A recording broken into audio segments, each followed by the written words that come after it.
Well, our state once again ranks near the very top of trusted national report that tracks children's well-being. But if you look really close at the newly released Kids Count report, it does show Minnesota is slipping further down that list when it comes to education. So Kent got into that data to break down what it all means. Jana, to say education is pulling down Minnesota's ranking in the latest Kids Count data report would be an understatement. The national ranking looks at 16 different metrics like childhood poverty, household data, access to health care, and school testing. And then it ranks the states across 4 categories. For the first time this year, they are also comparing progress since the pandemic. For instance, though Minnesota ranks 5th overall, our score is lower than it was in 2019. But there are bright spots. Minnesota ranks 2nd for economic well-being, and that score is higher than it was in 2019. That's also the case for the family and community category, where we rank 4th. Now, despite our score going down for child health since the pandemic, we still rank 5th nationally, which brings us to education. Minnesota now ranks 21st, and we have dropped 4 spots in the last year alone.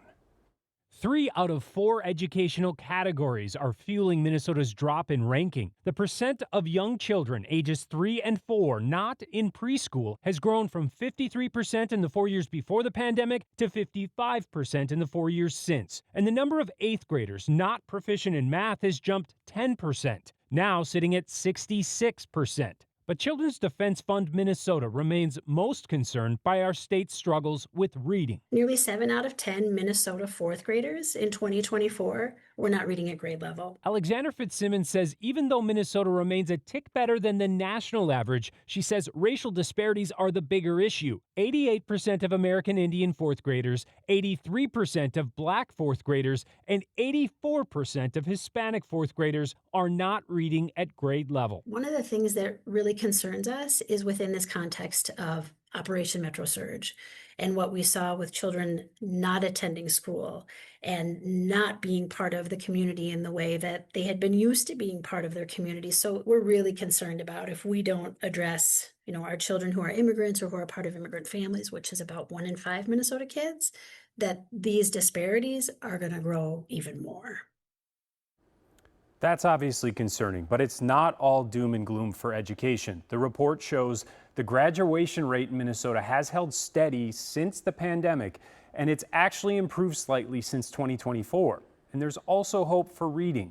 The state began implementing the READ Act in 2024, which was a huge investment, multi-millions of dollars in new curriculum and training. And even though it's still early, the director of assessments for Bloomington Public Schools had this to say about it. We're seeing those numbers going up a little bit. So when we see the long-term goals of the READ Act, is that we're going to be seeing that a little bit more. And Dr. Cesar from Bloomington says he believes it will take a few more years to fully realize the improvements from the READ Act, but it's something, Jana.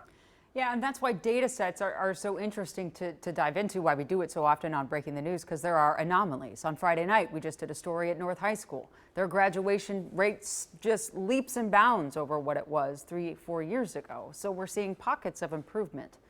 Pockets of improvement, Jana. And the big thing to note since 2020 is that Minnesota has gotten more diverse over time, and it means more kids speaking English as a second language. So that means there's a higher bar to clear for this. Right, that reading obviously would become more difficult for a larger portion of kids and not getting to that level quickly. Yep. All right, thanks so much, Kent. Learned a lot there. We'll be right back.